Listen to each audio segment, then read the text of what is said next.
Bonjour à tous. Avant de commencer sur ce nouvel épisode du podcast, si vous souhaitez nous soutenir, vous pouvez déjà dans un premier temps utiliser directement notre code stratège sur le site NutriPure. Ce sont les meilleurs compléments et la meilleure supplémentation qu'on peut recommander à nos athlètes et qu'on utilise également pour nous-mêmes. Donc vous pourrez trouver tous les compléments que vous avez besoin pour pouvoir progresser dans les sports de force. Et évidemment, si vous souhaitez pouvoir soutenir ce podcast, vous pouvez tout à fait mettre un like, laisser un commentaire ou vous abonner directement. Ça nous aidera énormément et ça nous permettra de continuer à produire ce type de contenu. Pour le podcast du jour, je vous propose directement d'aborder la question des réseaux sociaux. Alors pour le choix du sujet, ça n'a pas été très compliqué parce que c'est un sujet qui a été demandé très fréquemment. Je pense qu'à chaque fois qu'on fait une Q&A, il y a la question des réseaux sociaux, il y a la question de qu'est-ce que ça cause chez les sportifs de force. Donc on va parler des sports de force au sens large. Donc quand on parlera des sports de force, c'est powerlifting, streetlifting confondus. Ce que je vous propose, parce que c'est une thématique qui est extrêmement large, qui est extrêmement variée, j'ai fait je dirais un peu des catégories et je vais vous expliquer un peu ce que j'aimerais aborder avec vous. D'abord, je vous propose qu'on fasse un peu une intro sur notre utilisation des réseaux sociaux, qu'on peut, voilà, les périodes à travers lesquelles nous, on a pu passer sur cette utilisation et qu'ensuite, on puisse réfléchir un peu en se basant sur peut-être des expériences avec des athlètes sur ce que ça peut causer comme problème. Et puis par-dessus, on discutera un peu de ce que dit la littérature, parce que j'ai fait quelques recherches, parce que je sais que je suis un peu matrixé par l'impact des réseaux et je voulais que ça soit evidence-based. Bah, c'était ton taf à un moment quand même aussi. Ouais. Et puis je pense que 80% des athlètes que j'ai en prépa mentale, je pense qu'on aborde la question. Donc, je pense qu'il y aura des choses à faire. Et puis, on terminera sur une petite partie comment en sortir. Donc là, j'ai distingué quelques petits tips, quelques petites astuces concrètes. Et puis, évidemment, vous compléterez, vous ajouterez, et puis ce que vous conseillez aussi à vos athlètes, parce que je pense que la question se pose à un moment ou à un autre. Je vous propose de commencer peut-être simplement par combien de temps vous passez sur les réseaux tous les jours, les gars? Alors, moi, je sais pas si c'est quelque chose que. Genre, en fait, déjà, je peux pas. Genre, je pourrais traquer, mais je pense que j'utilise plus pour bosser, entre guillemets, que pour vraiment scroller. Genre, vraiment, tu vois. Par exemple, tu vois, TikTok, c'est une appli, je l'ouvre que quand on m'envoie un TikTok à regarder, tu vois. C'est un piège de ouf. Je suis d'accord avec lui. Oh, quel menteur! Vraiment... Non. TikTok, c'est vraiment un truc là, c'est vraiment quand on m'envoie que je suis dessus. Parce que sinon, ça aspire ton âme. Mais en vrai, c'est dur de dissocier le temps vraiment de consommation de Insta ou le temps où je suis dessus, où j'ai l'impression que je suis en train de produire quelque chose. Donc, Ouais, je pense que c'est trop compliqué. Je dirais 1 à 3 heures. Après, moi, je peux regarder mon temps d'écran, mon temps d'utilisation, et je pense que ça va être effrayant du coup. Je l'ai checké là à l'instant pendant que vous parliez. Aïe. Et en vrai, ça va, c'est moins pire que ce que je croyais. J'ai un temps moyen de 2h40 par jour. Ok, ça va. Voilà, la moyenne, elle est entre 2 et 4 heures actuellement. Ouais. Donc, alors, attends, où est-ce qu'on voit ça? C'est dans accessibilité? Tu vas dans les paramètres et tu as temps d'écran. Ah oui, ok. On peut voir par appli, d'accord. Remplacé, oui. Bon, à tout moment, ça va être effrayant, mais. Non, mais même sur l'appli Insta. Hein. Je suis à 2h18. Je vais essayer de trouver sur Insta. Bon, je suis désolé, je ralentis le truc, hein, mais n'hésitez pas à parler entre temps le temps que je retrouve la donnée. C'est la réponse de boomer, ça. Attendez, je vais regarder sur mon, ouais, c'est sur ça, mon et au GSM. final, on m'oublie. On attend, Romain, on attend. Ah, mais tu vas faire attendre tout le monde, là, les gens, ils vont je dis juste que ce que j'ai repéré, justement, dans la littérature, on sait que chez le sportif, on est entre 2 et 4 heures par jour. Ah, tu vois, donc t'es en dessous. En général, on est entre 2 et 4 heures, hein, ce qui est quand même balèze. Hein. Je veux dire, on n'est pas sur un tout petit phénomène, 2 à 4 heures, avec une utilisation quotidienne. C'est ça quelque chose qui revenait dans la littérature, c'est que c'est une utilisation tous les jours, avec une augmentation évidemment les week-ends et souvent une utilisation le soir. Donc, et toi, Roman? J'ai regardé, j'étais à 1h48, quelque chose comme ça. Ah, let's go! Le meilleur d'entre nous. Tu m'as battu. Premier de la classe. Bien sûr. Est-ce que vous avez repéré, avant qu'on amorce peut-être un peu les thématiques ciblées, est-ce que vous avez repéré des effets positifs, des effets négatifs dans votre utilisation pour vous ou avec certains de vos athlètes? Bon, plein, hein. En vrai, pour moi, personnellement, je vais commencer par là. Les effets négatifs, c'est que je perds du temps, je pense. Je suis pas spécialement aussi productif que ce que je pourrais être si j'étais pas régulièrement sur mon téléphone, je pense. Après, en effet positif, moi, je suis pas du genre à me rabaisser quand je vois des gens faire mieux que moi. C'est plutôt même l'inverse. En fait, je me souviens, c'était l'année dernière. J'étais dans une phase où je progressais pas de ouf au squat. Et j'avais vu Eduardo Mazzucchelli, l'Italien avec un squat monstrueux. Il m'avait terrorisé ce jour-là. Il avait fait, je sais plus, 4x4 à 270, un truc comme ça.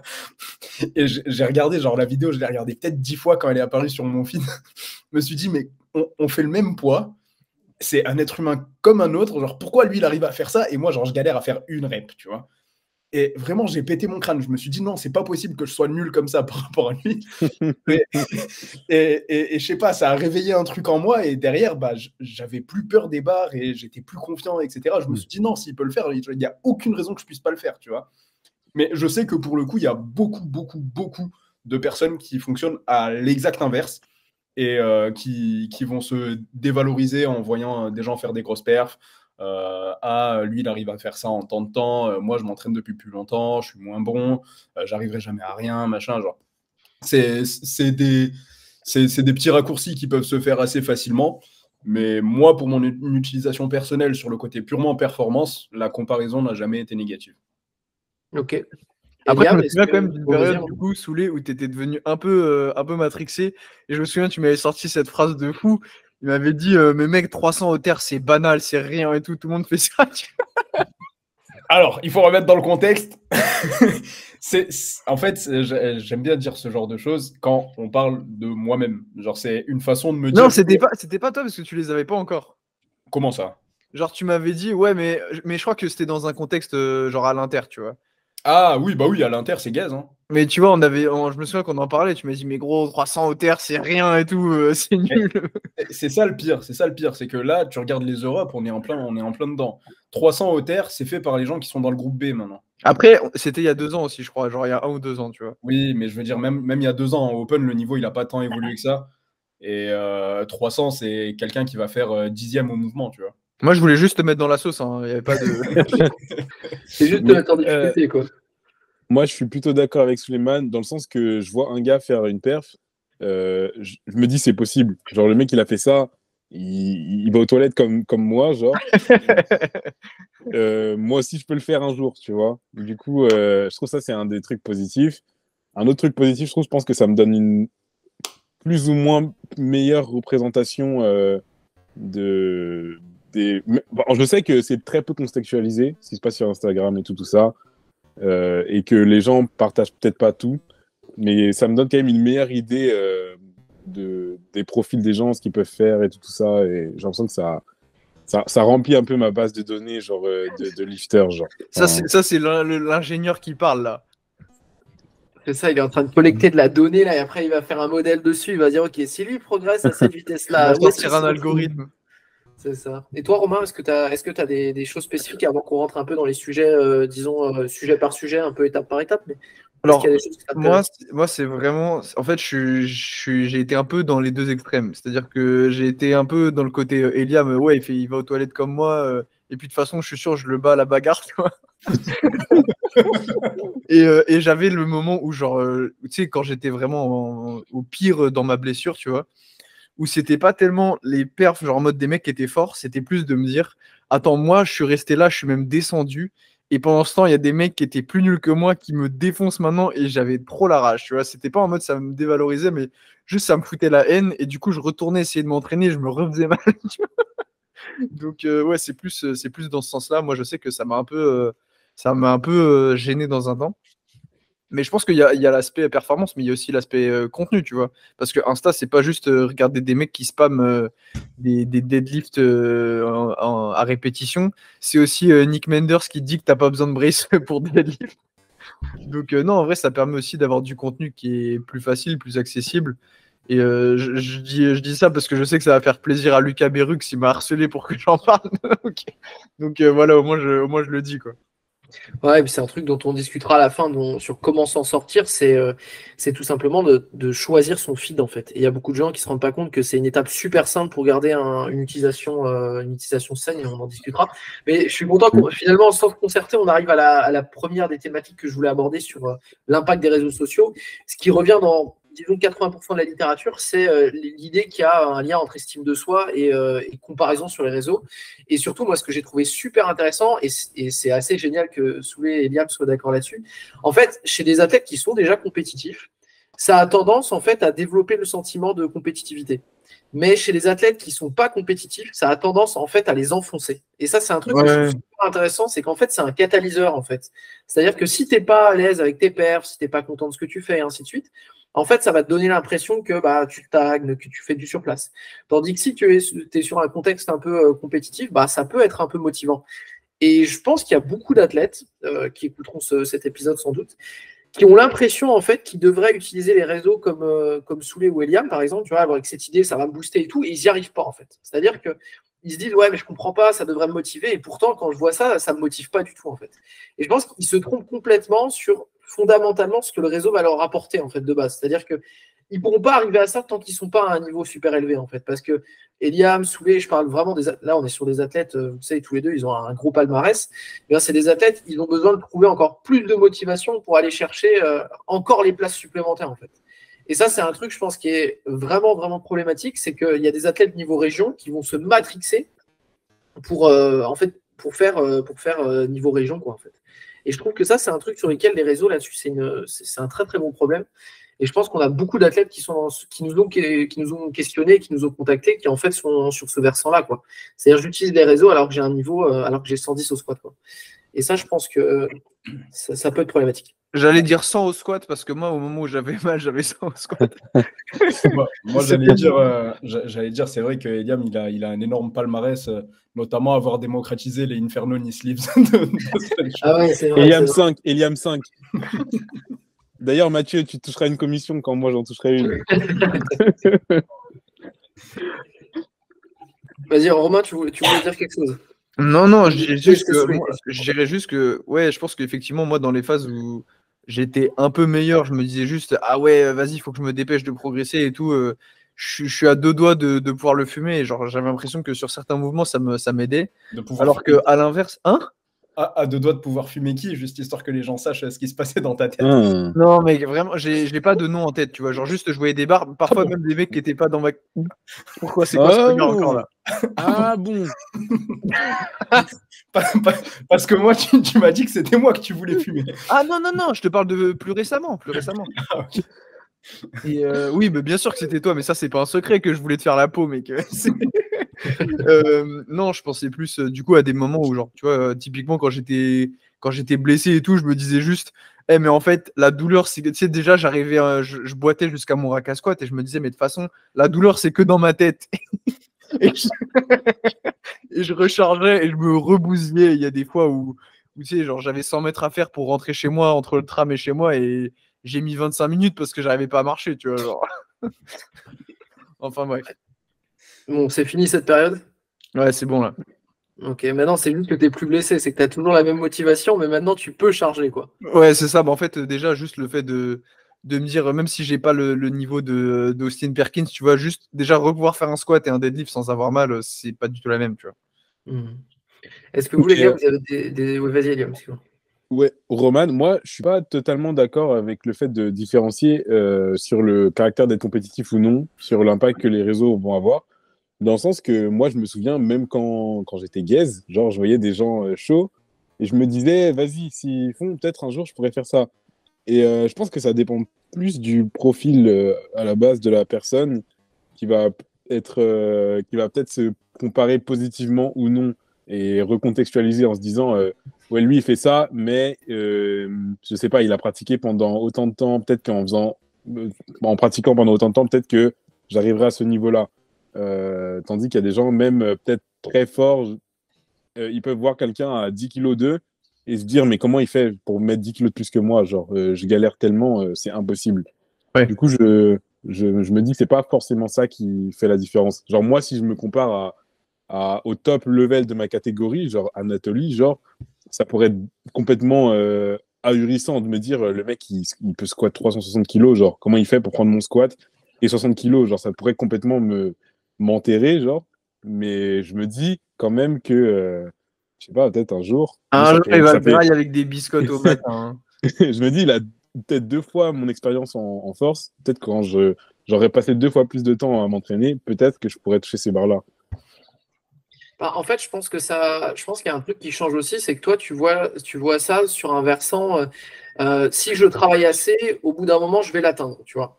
Moi, ce que j'entends chez la majorité des athlètes, c'est plutôt le côté quelqu'un qui a pratiqué moins que moi et est déjà à mon niveau, tu vois. Donc, je pense qu'il y a un peu une question de ce que tu vises, en fait. C'est-à-dire que toi, tu vois ça comme le côté, je peux l'atteindre si je me donne 2, 3, 4, 5 ans de plus, par exemple.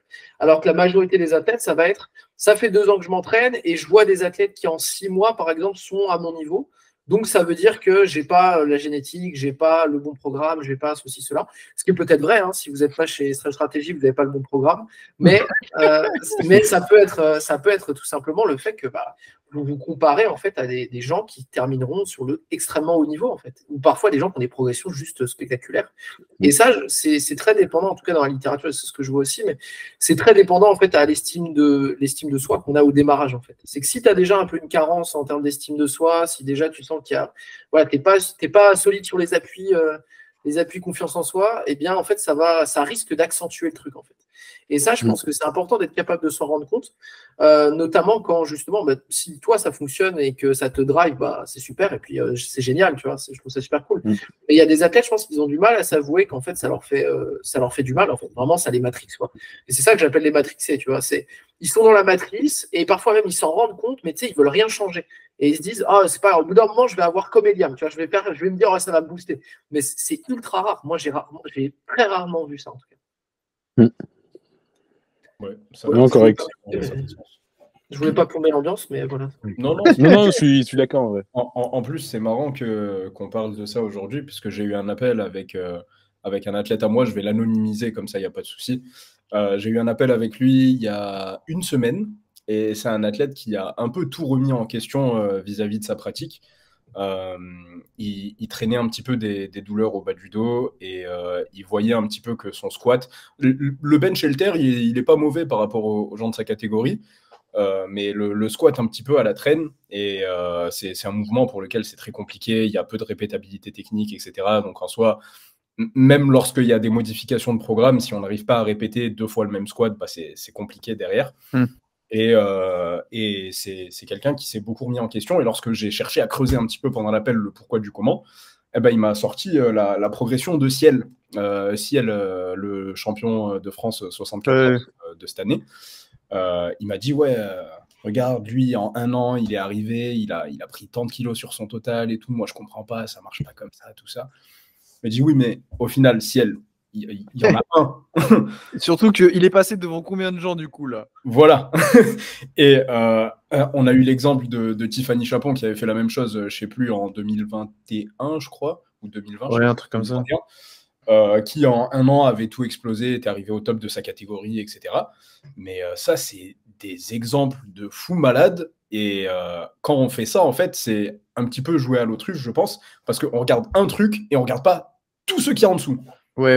Tous ceux qui stagnent pendant longtemps, tous ceux qui progressent kilo par kilo de mois en mois, d'année en année, etc. Et on se dit juste, pourquoi lui? Et on ne dit pas, pourquoi les autres, ils sont moins bien que moi ou ils sont c'est logique. Situation que moi, tu vois. Tu vas pas envier, par exemple, la situation de Romain, genre, pourquoi moi, je me casse pas le dos pendant 3 ans? Enfin, je sais pas, genre. Non, mais je suis d'accord que c'est normal, mais il y a une différence entre envier la situation et la constater et la prendre en considération. Oui. Bien sûr. Ouais, je suis d'accord, c'est un très très bon exemple, parce qu'il y a souvent en fait entre guillemets les stars des réseaux, parce que je dis parfois c'est des athlètes qui font de la comp ou pas, hein, mais il y a ce côté, j'ai vu machin, il a progressé à cette vitesse, donc pourquoi moi j'ai pas cette progression? Et ça, on en discutera un peu sur les solutions, sur comment s'en sortir, mais en fait, vous créez votre fil d'actualité. Donc en fait, si vous arrêtez pas de voir ces gens-là qui vous démotivent, vous êtes responsable de ça en fait. Et vous n'êtes pas obligé de les voir en fait. Surtout, moi, il y a un truc que j'ai envie d'ajouter, c'est que en fait, pendant que vous êtes sur les réseaux sociaux, peut-être les gars, en attendant, ils font un truc qui les fait progresser. Donc, en fait, tout le temps que tu perds à regarder des mecs qui sont meilleurs que toi et à te dévaloriser, peut-être le mec, je sais pas, pendant ce temps-là, il est en train de, tu vois, il s'entraîne plus, ou alors il a plus d'heures de sommeil parce qu'il reste pas jusqu'à 2h du mat sur son tel, etc. Et c'est des raisons qui vont faire, c'est des raisons en plus pour te fumer, en fait. Ouais, je suis d'accord. Ça, c'est super important. On le gardera, ça, pour l'efficacité des séances, parce qu'il y a un truc, il y a 2 résultats que j'ai trouvés dans la littérature et qui me semblaient assez intéressants. Mais estime de soi aussi, il y a un autre truc qui pourra intéresser pour je dirais, les plus rares, les femmes qui écoutent le podcast, mais c'est super intéressant cette idée aussi que, en fait, les comparaisons sociales, elles sont surtout descendantes chez les femmes. C'est-à-dire que la plupart des femmes vont avoir, en plus de ça, une majoration de ce que les réseaux vont créer chez elles. C'est-à-dire ce côté où ça va les mettre encore plus mal, notamment sur la question des, je disais là-dessus un peu, sur la question du physique et des catégories de poids, en fait. Elles vont avoir, en plus du côté perf, il va y avoir le côté vraiment, est-ce que je rentre dans la catégorie de poids, est-ce que, on en discutait sur le Bourse Stratégie, mais les what I eat in a day, regardez comment moi je fais tout bien. Ça a un effet vraiment, si vous êtes dans cette situation-là et qu'en plus vous êtes une femme, c'est double problème en fait. Parce que tu as ce côté, il ne faut pas que je prenne de poids, puis en plus mes variations de poids sont plus marquées. Mes progressions sont plus lentes parce qu'en termes de charge absolue, bah, c'est plus lent. Parce que 5 kg sur un squat d'une nana qui fait 40 kg, c'est beaucoup plus. Enfin, ça fait une petite charge, mais ça en termes de pourcentage, c'est énorme. Et ça, quand on met les deux ensemble, ça crée beaucoup de dégâts en fait. Et restez pas seul si c'est quelque chose que vous rencontrez, il y a des gens qui peuvent vous aider, quoi. Notamment Andrea Grave tiré-du-bas sur Instagram, qui est spécialisé dans les TCA et l'alimentation émotionnelle. Donc ouais, on est d'accord, ça touche plus les femmes que les hommes. Et donc, bah, n'hésitez pas à vous faire suivre, à vous faire encadrer, ça peut qu'être meilleur de toute manière. Et là-dessus, un truc que je rajoute, après on passera au deuxième chapitre que je voulais aborder avec vous, mais en fait, ce que j'ai trouvé super intéressant, c'est que même si tu es persuadé d'être un peu un guerrier Instagram, en fait, ça te touche quand même. C'est ça que je trouvais super intéressant, c'est que j'aborde la deuxième chose, c'est que même si en termes d'estime de soi, ça ne t'affecte pas, il y a un résultat qui revient dans tous les sports, et pas que sur le powerlifting, et il y a un papier que j'avais publié en story qui est ressorti, qui montre que l'utilisation des réseaux sociaux avant la séance réduit tes perfs. Que tu sois conscient ou pas que les réseaux sociaux peuvent t'affecter ou pas. Mais du coup, c'est dans tous les cas? Ou si c'est comme dans la majorité des cas. un mec qui va à l'urinoir comme moi, je vais le bouffer, tu vois. Ils n'ont pas interrogé Eliam. J'attends qu'il me fasse l'étude avec Eliam en double aveugle sans écouter ce podcast. Mais ce qui était assez dingue, je trouvais, c'était que vraiment ça avait un effet, en fait, même si tu es conscient que potentiellement ça pourrait t'aider ou ainsi de suite. C'est qu'en fait, au-delà de la croyance, ça a un effet sur ta performance. Et ça, je trouvais ça assez génial sur le fait que tu peux dire ouais, mais non, moi tu vois, je suis motivé, le mindset, tout ce que tu veux. En fait, à un moment donné, c'est là, quoi. C'est-à-dire que si tu consommes les réseaux sociaux avant de performer, en fait, il y a une fatigue nerveuse. Et ça, je pense que c'est pas mal parce que même si la première partie sur l'estime de soi, ça ne vous a pas forcément parlé, je pense que le côté perf, si vous vous entraînez, c'est pour essayer de faire des bonnes séances.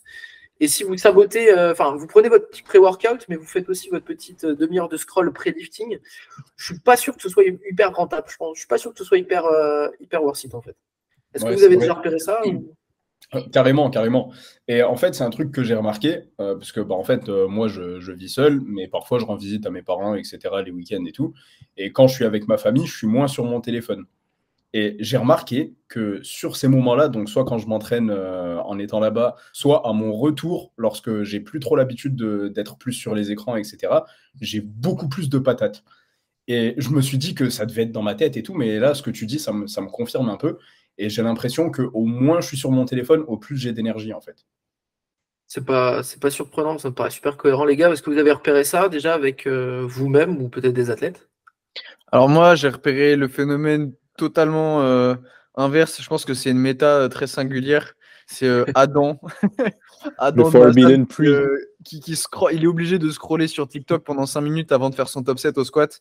Il a fait ça pendant les championnats d'Europe aussi, et visiblement ça lui a permis de performer. Non, je sais pas, je dis ça pour déconner parce que lui pour le coup c'est vraiment atypique. Mais non, je pense pas que d'aucune manière ça puisse t'aider avant un lift, quoi. Ouais, Eliam? Après, juste pour remettre dans le contexte, moi j'ai vu l'étude dont tu parles et les conditions de l'étude, c'était qu'ils prenaient deux groupes, ils avaient 30 minutes, un groupe était en train de scroll sur les réseaux et un autre groupe regardait un documentaire genre de la NASA. Tout à fait. Ils ont marqué qu'après, genre le tonnage qu'ils pouvaient effectuer pendant la séance était plus bas, genre pour ceux qui avaient regardé, pour ceux qui avaient scroll, mais que le potentiel à développer une force maximale n'était pas affecté par le... Ouais, justement, c'est pour ça que j'ai été voir un peu sur les autres sports, en fait, parce que le problème, c'est que sur le power, effectivement, on est sur des productions de force qui sont très limitées. Mais en fait, ils ont globalement, ce genre d'études, ça a été fait, j'ai trouvé en haltérophilie, j'ai trouvé en tennis, j'ai trouvé en sport co. Et la tendance, c'est quand même à la réduction de performance, en fait. Donc, j'ai tendance à croire que.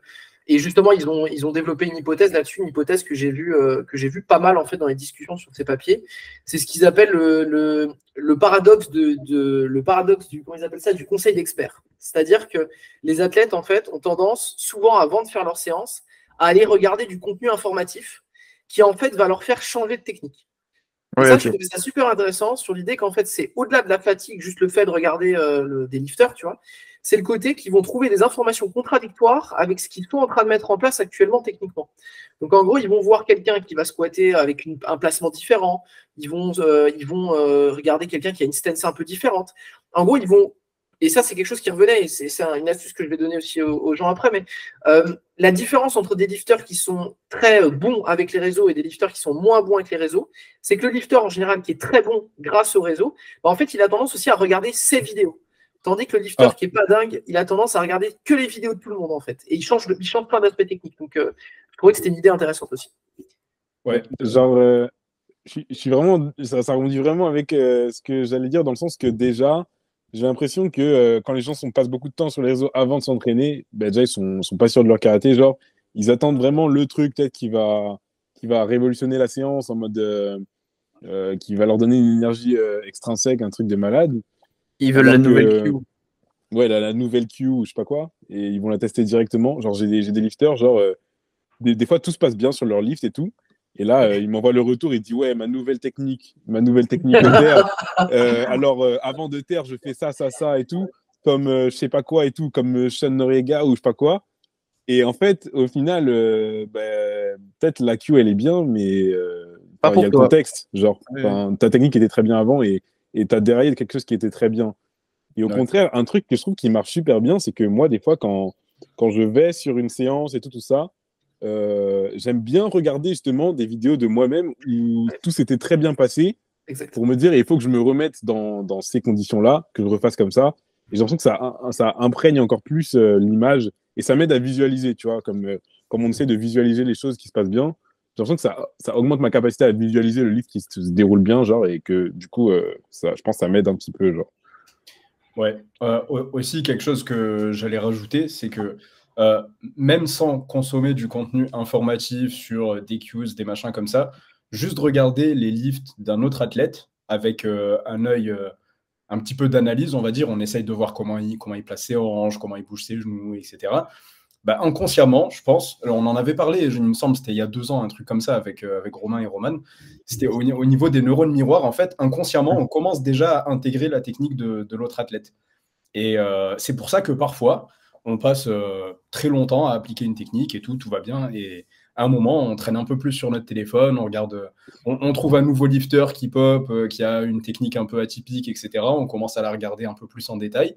Et la séance d'après, il n'y a plus rien qui va. Et on ne comprend pas pourquoi. Et en fait, c'est juste qu'inconsciemment, on essaye de se rapprocher et de tendre vers cette technique-là. Ça, c'est le syndrome de la Wi-Fi. Arrêtez ça. Arrêtez ça tout de suite. Ah, mais je suis tout à fait. Alors, c'est quelque chose de mauvais, c'est ta faute. Ouais, Eliam, s'il y a autant de terres ratées en ce moment, c'est à cause de toi. J'ai créé quelque chose de mauvais. Tu as créé quelque chose, mais en fait, ce que j'avais partagé sur le groupe Strange Strategy, c'était le fait qu'ils expliquaient qu'il y avait, dans la majorité des sports, en fait, il y avait les 2 phases du conseil d'experts et de la visualisation de vidéos, et notamment les réseaux sociaux. Ils disaient, quelqu'un qui est pur débutant, ça peut lui faire gagner du temps, parce qu'il va pouvoir passer en fait plus de temps à regarder des choses et à intégrer des nouvelles techniques, intégrer des placements de base, des choses comme ça, en choisissant les bonnes ressources, évidemment. Et au bout d'un moment, l'athlète expert, en fait, s'il fait ça, ça va lui coûter plus que lui apporter, en fait. Et ça, je pense que surtout si vous aimez regarder des lifters, évitez pré-séance. Ça, c'est déjà un truc que je recommanderais. Et si vraiment vous avez besoin d'avoir un peu votre technique, elle est gaze, déjà écoutez les retours de votre coach, c'est la première chose. Mais deuxième chose, c'est tout simplement prenez des lifters qui ont à peu près les mêmes proportions que vous, en fait, ou qui liftent à peu près de la même manière. Parce que sinon, ça va donner et on en a vu, des gars qui n'ont pas du tout les mobilités pour faire du sumo ou pas du tout la mobilité pour faire, je sais pas, squatter avec une barre ultra basse ou ultra haute et qui en fait sont juste des fanboys qui essaient de reproduire des techniques et en fait, je pense que c'est pas worth it en fait, dans la majorité des cas. Moi, je pense que n'importe quel mec qui tire en tradi, un jour il s'est dit je vais essayer de tirer comme ça, je vais être beaucoup plus fort. C'est ça. Tire et tu fais mais c'est quoi ce truc horrible? Parce que c'est plus beau. Eliam, il rit jaune, là. Non, mais après, il peut rire jaune. Moi, j'ai fait la même chose. Hein. J'ai fait la même chose. Mais lui, il a quand même réussi à décoller. T'avais décollé quoi, 3,20? Moi, j'ai mis 3,40 au genou. Hein. Ok. En semaine après avoir tiré 3,50 en tradi. Moi, dis-toi, C'est quelque chose, hein. moi, dis-toi, j'étais arrivé sur une séance où, dans la semaine, j'avais tiré 2,80, enfin, peut-être 1 ou 2 semaines avant, etc. Et j'ai vu un mec qui tirait, je crois que c'était Angelo Fortino, tu vois.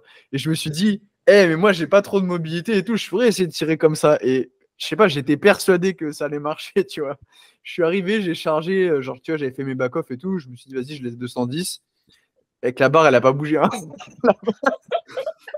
C'était pas Stance. technique. Je suis forcé de fou, la barre, elle a pas bougé. Donc, ouais. Non, mais je suis d'accord avec ce que tu as dit, Roman, plutôt. Et je pense en vrai, c'est peut-être le plus gros problème des réseaux sociaux, genre, c'est qu'il y a énormément d'informations. En même temps, il y a zéro contexte. C'est-à-dire que tu peux vraiment écouter tout et son contraire parce que, et sans que ça soit forcément faux, juste parce qu'il n'y a pas de contexte derrière. Donc, quelqu'un qui sait pas, qui a pas assez de recul pour discerner un petit peu, genre, pourquoi le gars il dit ça ou ça, il sait pas du tout savoir si c'est bien qu'il l'applique ou non. Et je pense que c'est dans ce cadre-là que c'est super utile d'avoir un coach ou quelqu'un comme ça qui peut te dire oui, c'est ça, je pense que si tu l'implémentes, ça peut t'aider ou au contraire, non, fais pas du tout ça. Genre. Sachant que je pense qu'il y a beaucoup de contenu qui est fait sur les réseaux sociaux, surtout du contenu qui se consomme vite, là, tout ce qui est vertical, qui est souvent créé un peu en réaction à quelque chose que tu as vu, tu vois. Et moi, je me souviens, à un moment, je disais à Soulé, ouais, moi, je veux faire un post pour dire aux gens d'arrêter de s'échauffer autant, tu vois. Et parce que, tu sais, je voyais des mecs qui s'échauffaient genre 30, 40 minutes, etc. Et en fait, t'as des mecs qui s'échauffent à peine. Ils vont voir mon post, arrête de t'échauffer, tu vois. Ils vont se dire, let's go! Allez, barre chargée, 70. Ouais, c'est ça. Recharger 250.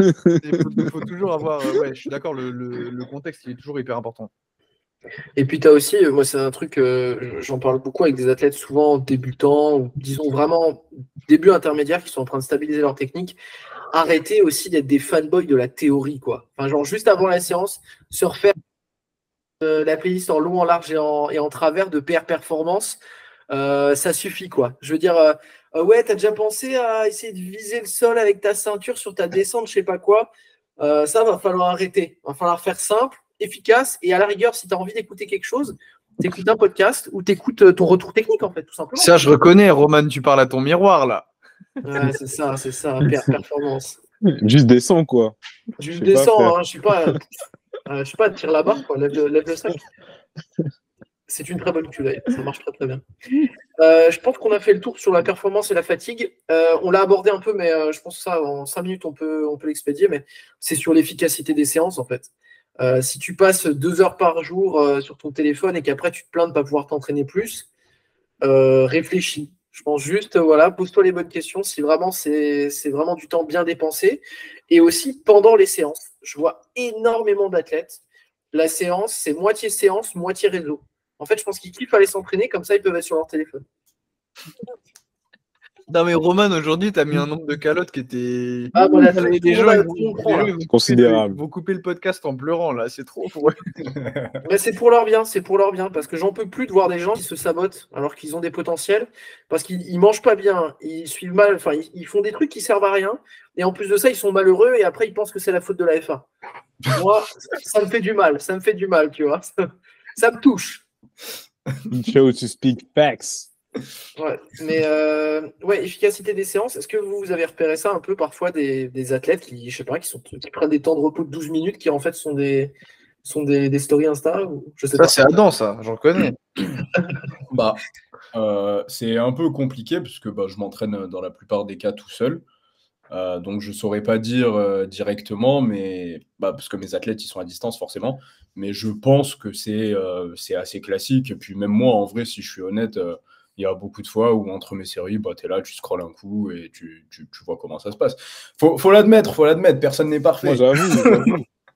Mais c'est sûr que, en fait, si on arrive à faire, à couper les réseaux, limite se mettre en mode avion en entrant dans la séance, déjà on mettra beaucoup moins de temps et je pense qu'on sera plus impliqué dans la séance.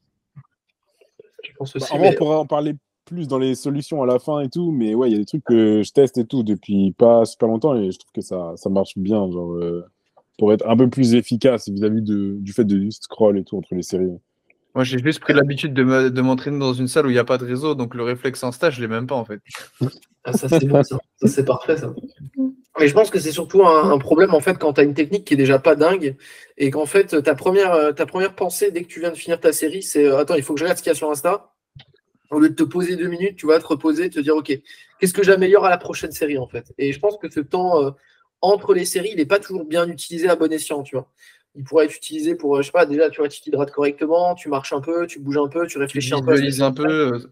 Exactement. Moi, je sais que c'est un truc pareil, ça m'est arrivé pas mal de fois, mais en fait, tu sais, en force, tu as tendance à te dire, tu sais, quand la barre, tu la passes pas, tu dis soit ah, c'est trop lourd ou je suis cramé nerveusement. Tu sais, c'est la phrase de fou, tu sais. Nerveusement. Je suis cramé Hein, nerveusement. nerveusement. Alors que moi, je vais être honnête, hein, ça m'est arrivé plein de fois sur des mouvements où pourtant j'étais très, très en place techniquement. Tu vois, a priori, il ne devait pas y avoir trop de miss-groove, de trucs comme ça.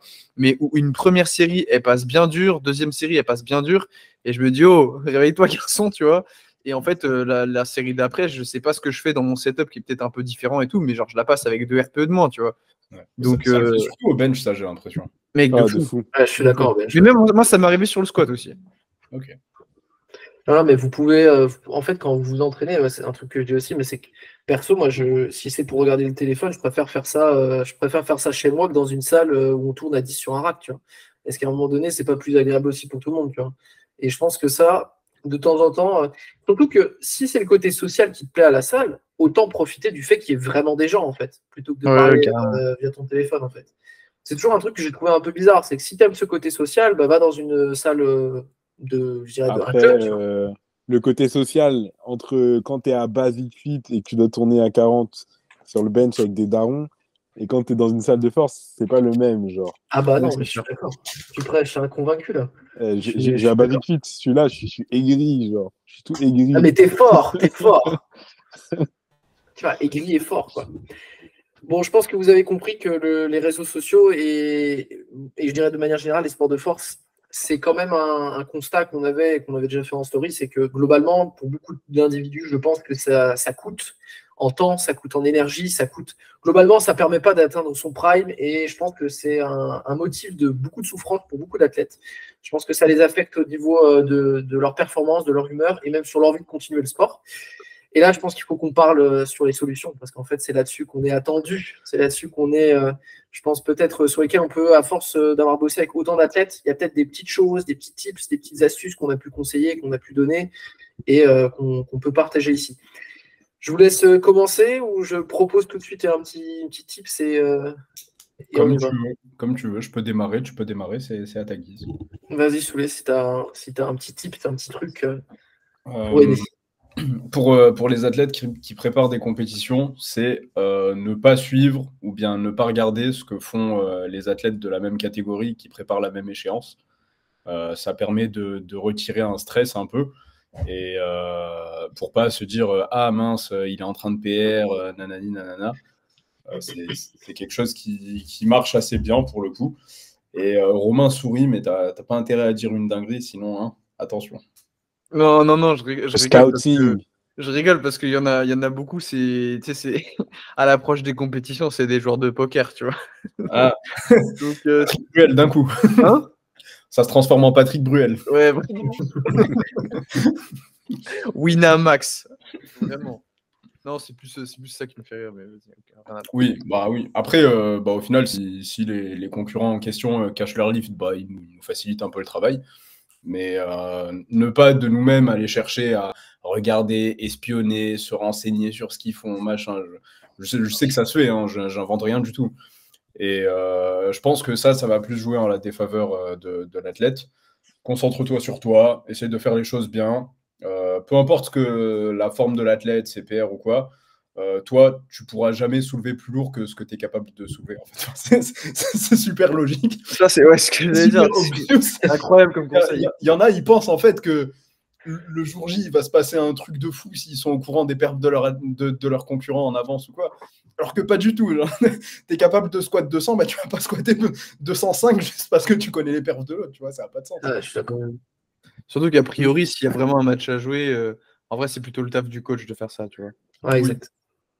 Ouais, mais je trouve que ça serait quand même malhonnête de complètement nier l'impact que a les perfs des autres sur ton engagement et tout à l'entraînement, tout ça. Genre. Là, mais je suis d'accord avec toi, Eliam, mais je rejoins ce que dit Souley. En fait, il y a une différence entre connaître le niveau et connaître les perfs du gars. Genre, je vois des athlètes, moi, je sais plus où j'ai vu cette dinguerie, où j'ai entendu cette dinguerie, je crois que c'était à la salle universitaire, où un gars, il s'est pointé, il m'a dit, ah ouais, machin truc, je vais le fumer.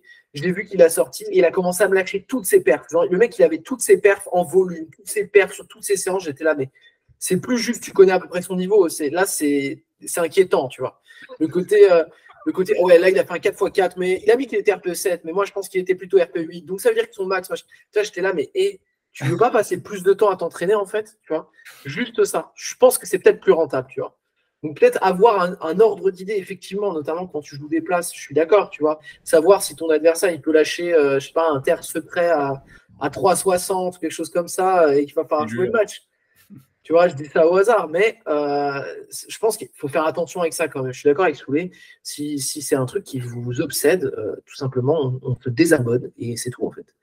Et ça, on peut le faire. Et c'est le premier truc sur lequel je voulais revenir, c'est vous êtes responsable de votre feed en fait.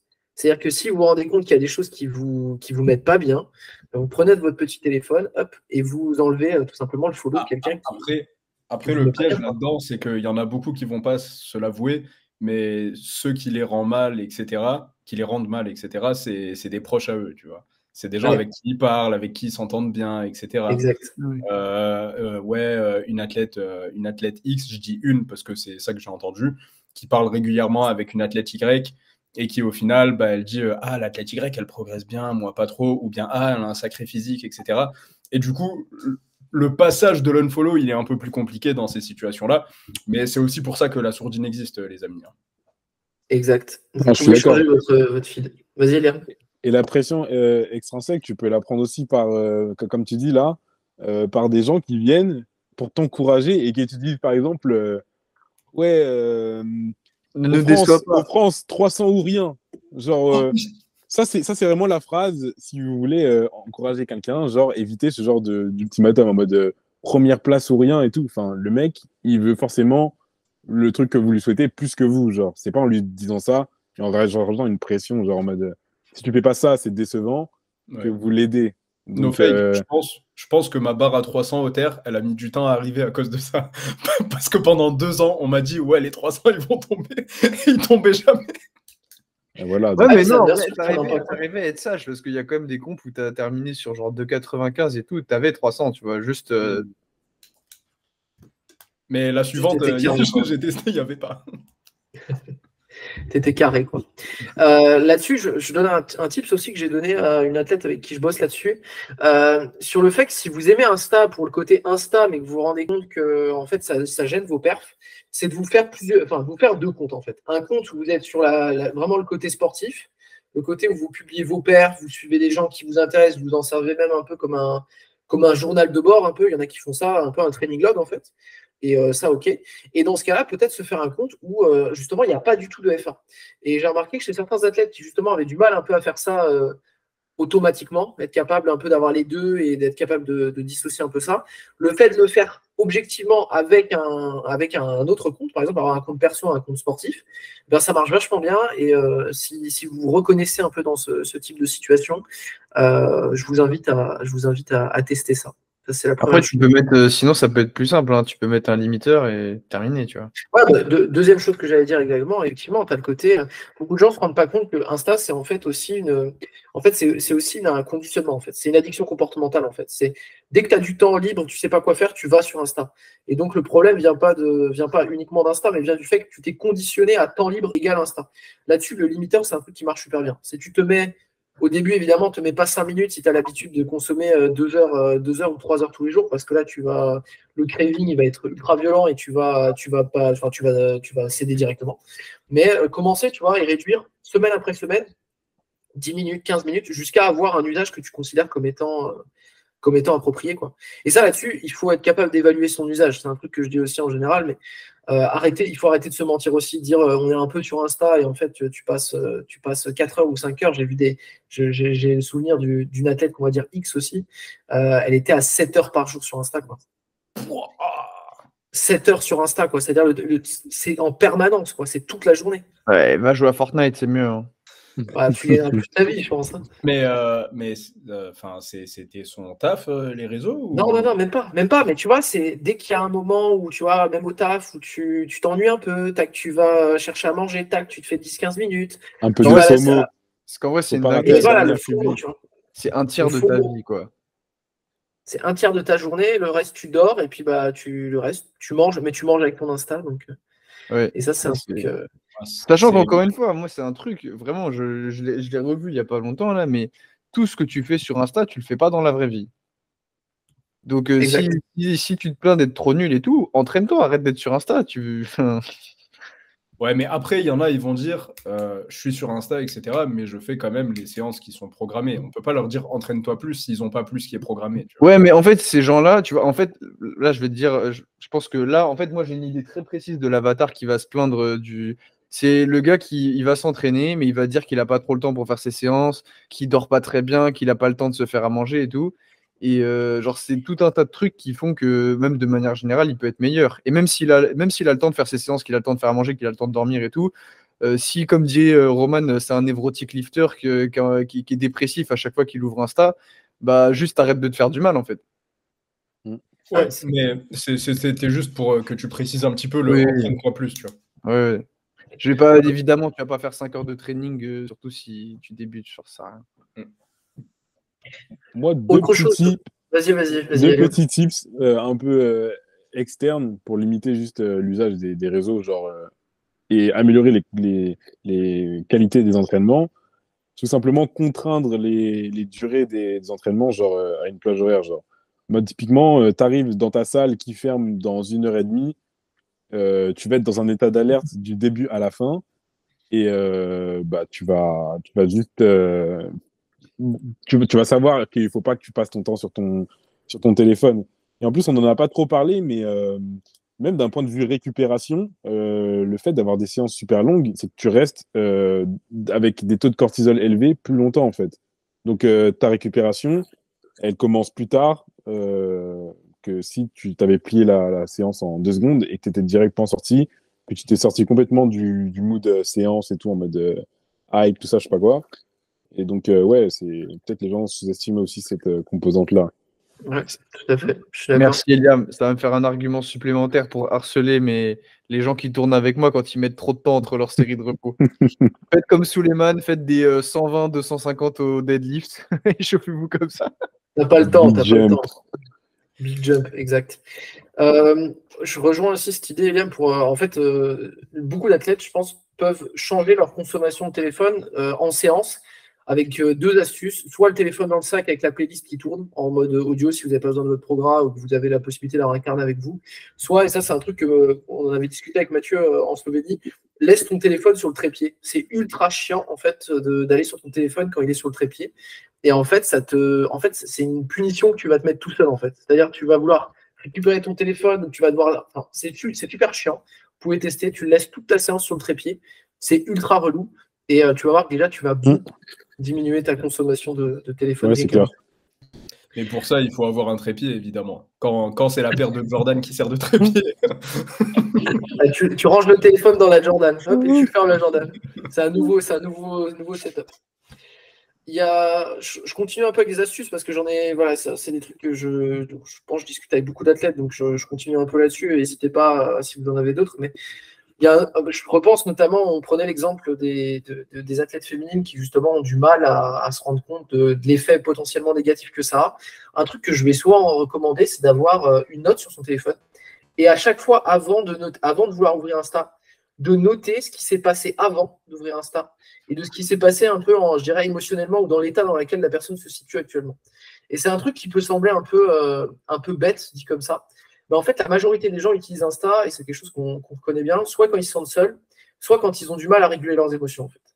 Et ça, c'est un truc où, en fait, tu peux désautomatiser ça. C'est-à-dire que ça, tu peux t'entraîner à faire autre chose, et tu peux tout à fait avoir un comportement qui est plus bénéfique. Tu vois. Par exemple, tu te sens un peu anxieux et tu sens que voilà, tu as envie d'aller sur Insta, et ben va marcher en laissant ton téléphone chez toi. Tu verras qu'il va pas te manquer. Tu vois, tu peux faire des petites choses en fait qui sont très pragmatiques et en fait qui ont un effet immédiat en fait. Et beaucoup de gens sous-estiment le fait que c'est plus un plaisir en fait. Les réseaux sociaux, c'est devenu un objet pour contrer un peu les moments où tu te sens pas super bien. Et c'est comme la nourriture ou d'autres choses, hein. Et je pense que quand tu cumules les réseaux, souvent, tu as un peu le côté alimentation émotionnelle qui va venir avec, dont Soula a déjà discuté. Tu as souvent un peu un pack complet. Et souvent, la façon d'en sortir, c'est de commencer à un endroit, en fait. Et ça, il y en a beaucoup qui ont du mal à. Je pense beaucoup d'athlètes féminines qui ont du mal à entendre ça et qui ont du mal à le mettre en place. Et en fait, ça, c'est juste un petit pas, commencer juste quelque chose qui peut déjà beaucoup changer les choses. Et si vous vous reconnaissez là-dedans, ça peut vous aider, je pense. De ouf.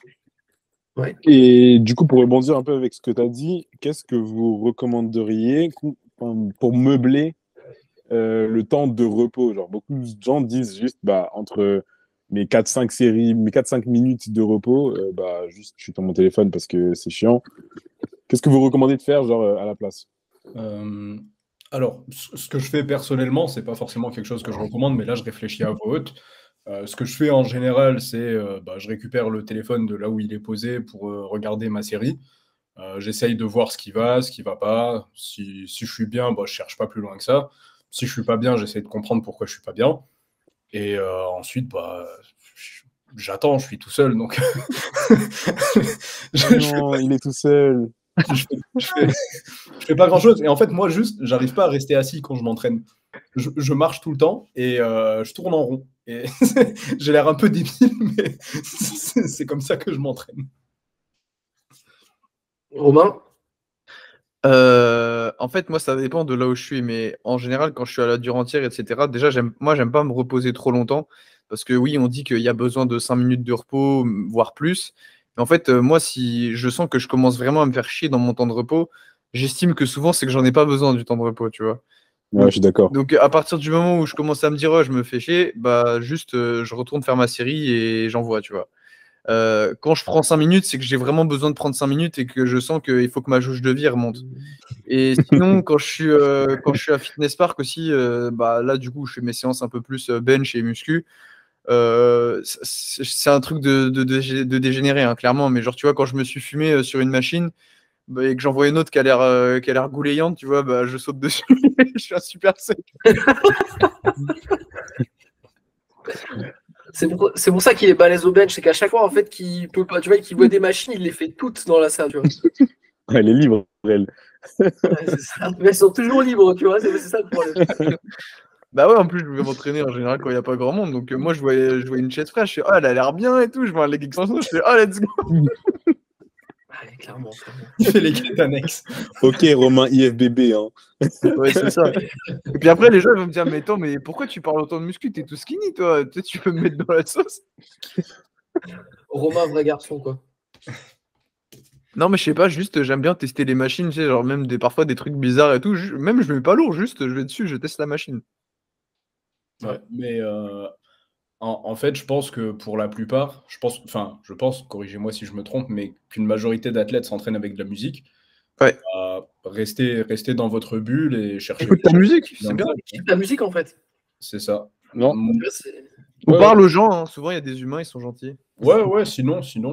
Mais ouais, moi je m'entraîne sans musique et je fais des pas, je tourne en rond. En fait, je crois que je suis autiste. Mais en fait, je pense que toi, t'es vraiment. En fait, t'es juste fou, toi. Parce que, en fait, lui, c'est une dinguerie, mais il s'entraîne sans musique, il marche sans but et il parle à personne. C'est quoi ce taré, tu vois? Dites-vous, ça hype, c'est des gros. Comme dirait Kawabunga, c'est entre chaque série, c'est 10 minutes de marche mitard, tu vois. Pendant 5 minutes, il écoute le bruit de son âme et après, il recommence. Non, c'est vrai que j'ai l'air d'un gros détraqué dit comme ça, mais je vous promets, je suis pas méchant et je suis pas fou. Et ça marche bien. Mais je suis d'accord. Genre, déjà, prendre quelques secondes pour récupérer, se demander comment les sensations et tout qu'on a ressenti pendant la série et tout, estimer à peu près son RPE. En vrai, ça passe assez vite. Et même le temps que tu prends à remettre ton équipement, si tu as des bandes de poignets et tout ça, ça peut mettre la ceinture. Ça peut largement prendre le temps que tu as besoin pour récupérer. Donc, Il n'y a pas de Ah, c'est raison pas- de c'est passer pas un temps méga fou sur les réseaux. Ouais, c'est vraiment pas mégalant. Il suffit que tu tournes avec quelqu'un, que tu charges des charges. Et en fait, tes 2 à 3 minutes, elles sont passées. En fait, le temps que tu te remettes en place, t'as 5 minutes, quoi. Sachant que Donc, souvent tu t'en rends pas compte, mais en fait, moi j'encourage les gens à mettre un minuteur plutôt qu'un chrono. Parce que comme ça, tu te rends vraiment compte du temps de repos que tu prends. Et si tu mets vraiment ton minuteur juste après ta série, genre moi souvent ce que je fais quand vraiment je suis un peu pressé et que je sais qu'il faut quand même que je récupère un minimum, parce que sinon je me retrouve à parfois faire 1 minute 30, 2 minutes de repos entre mes séries de bench et je me demande pourquoi c'est dur, tu vois. C'est vraiment, en fait, je finis ma série, j'enlève même pas mes bandes et tout, juste je mets le minuteur direct et ensuite, tu vois, je me pose des questions de savoir comment ça va, j'enlève le matos, etc. Et là, effectivement, les 5 minutes, elles passent vite parce que déjà, tu vas remettre, je sais pas, on va dire, tu vas mettre même presque 1 minute à retirer ton matériel, tu vois, peut-être j'abuse, mais voilà. Tu vas mettre 1 minute peut-être à le remettre, le temps de regarder ta série si tu l'as filmé ou te demander comment, tu vois, à quoi ça ressemblait, etc. Bah, tu es déjà à 3 minutes. Après, c'est bon, si tu peux pas patienter 1 minute tout seul, fais-toi aider, tu vois. Alors, le problème, c'est pas les réseaux, je crois, c'est ta santé mentale. Mais attendez, les gars, vraie question, en fait. Pourquoi les gens, ils utilisent le minuteur, genre? Enfin, je me suis toujours posé la question, genre. pourquoi je mets le minuteur? Non, pourquoi ils utilisent le chrono alors que le minuteur existe? Genre, c'est une vraie question. Ah, mais je pense que juste ils se rendent pas compte, tu vois, ils disent ouais, je vais regarder, etc. En fait, je pense que le minuteur aussi, enfin le chrono, moi à un moment je le mettais parce que je me disais ouais, je vais y aller quand ça fait 5 minutes ou quoi. Mais bah déjà, tu vas pas regarder ton chrono comme ça parce que tu vois, c'est pareil, il faut être un détraqué. Et souvent, tu sais, quand le minuteur il sonne, tu te sens presque obligé d'y aller. Mais en fait, non, il faut mettre le minuteur. Moi, parfois, enfin, souvent, même sur le bench, je mets genre 3 minutes. Et si au bout de 3 minutes, je sens que je suis pas prêt, bah c'est pas grave, j'attends plus longtemps, tu Ouais, vois. c'est Non, un mais indicateur. je suis d'accord avec toi, mais je me dis, il y a des traqués, ils vont à la salle, ils lancent un chrono et ils font tout avec ça, genre, je Et comprends Soulé, pas. il compte les secondes à voix haute, imagine. Ils comptent les Un, pas, genre. deux. Ils marchent à une fréquence de 3 pas par seconde. C'est mon seul nid de la journée. Il est concentré, quoi. Est-ce que vous avez un autre tips, une autre petite astuce à présenter ou à suggérer à ceux ou celles qui peuvent nous suivre? Bah, du coup, c'est celle dont on a parlé un peu plus tôt dans le podcast, mais essayer de couper sa connexion, je pense que c'est quelque chose qui est un peu plus brutal, mais qui dit brutalité dit efficacité si bien encaissé.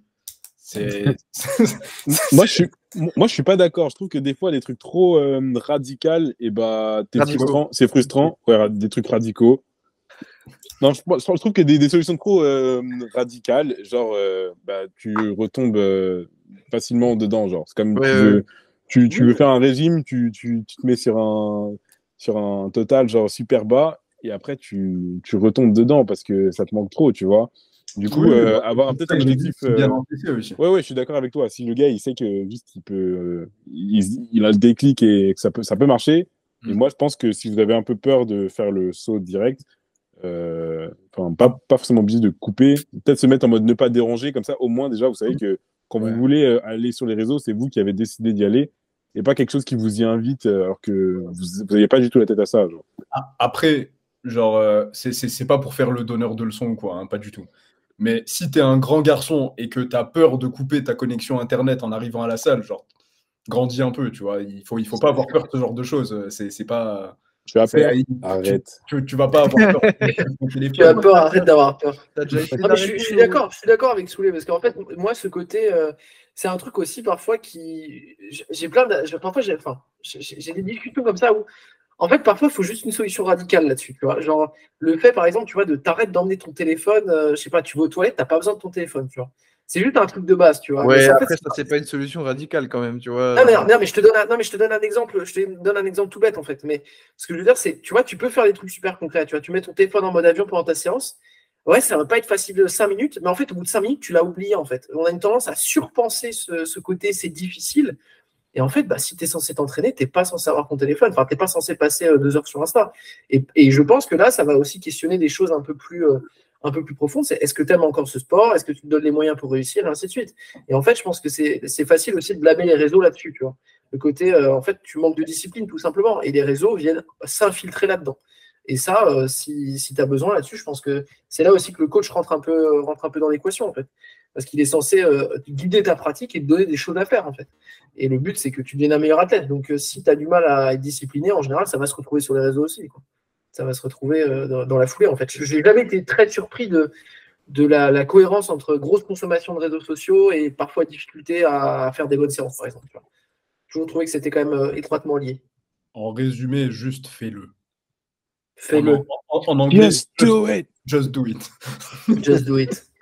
Regarde pas ton téléphone, comme ça tu feras des séances plus rapides et tu pourras plus vite retourner jouer à la PlayStation. Exactement. Et comme ça, tu seras accro à la PlayStation et on fera un nouveau sujet de podcast. Bon, je pense qu'on a fait le tour globalement du sujet, sauf si vous avez quelque chose à ajouter. Comme vous avez pu le constater, on a un avis qui est quand même plutôt défavorable sur l'impact chez la majorité des athlètes. Encore une fois, tout le monde ne s'y reconnaîtra pas, mais la majorité des gens qui nous ont écrit là-dessus rencontrent des difficultés. Vous avez, je pense, avec ce podcast, beaucoup de choses à tester, beaucoup de choses à mettre en place et pour faire preuve d'un peu de discipline là-dessus. Et je suis persuadé que vous allez en observer rapidement les effets. Et puis évidemment, si vous voulez en discuter, nos DM sont toujours disponibles. C'est un sujet qui nous intéresse beaucoup. Et Lucas Berux, j'espère vraiment que tu as écouté le podcast jusqu'à la fin. Ça dénonce des noms maintenant directement. Envoie fromage à Suleiman si tu as écouté le podcast. Et même commande fromage si tu vois, si tu as vraiment tout écouté, tu vois. Voilà. Merci à tous pour votre écoute pour ce nouvel épisode du podcast. Comme d'habitude, si vous souhaitez travailler avec nous, vous trouverez l'ensemble des informations directement sur Instagram. Vous pouvez, si vous souhaitez, prendre rendez-vous directement sur notre lien Calendly pour qu'on puisse discuter ensemble des stratégies les plus adaptées pour sortir de la stagnation, relancer un progrès ou tout simplement si vous avez un sujet que vous aimeriez aborder sur lequel on pourrait vous apporter notre expertise, vous pouvez directement réserver et on se fera évidemment un grand plaisir de vous aider.